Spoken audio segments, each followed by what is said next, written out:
this isn't just about the in-group. So one theory would be we all tend to feel differently about the group that we're in.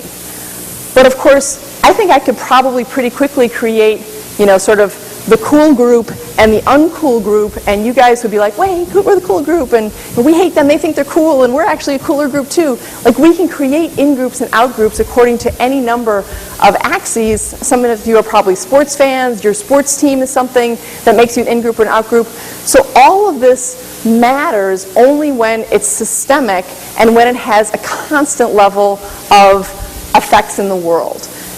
Now, one of the reasons that it's useful to know that most whites, for example, have in-group preference as opposed to out-group bias is it helps to explain why a white person can legitimately, authentically feel, I'm not racist, because they actually don't even have bias. The implicit association test doesn't measure hostility.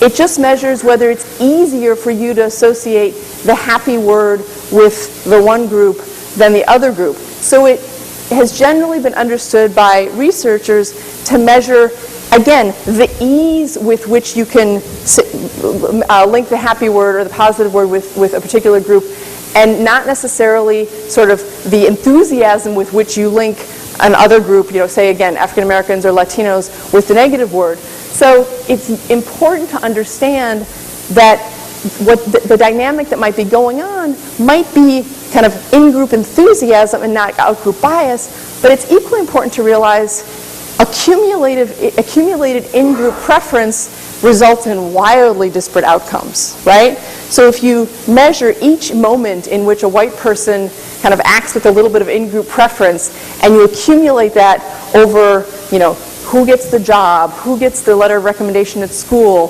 who gets the slightly nicer treatment when they're, sort of in a touchy situation with a police officer, who gets the slightly better sentence, who gets the slightly better mortgage terms when there's discretion.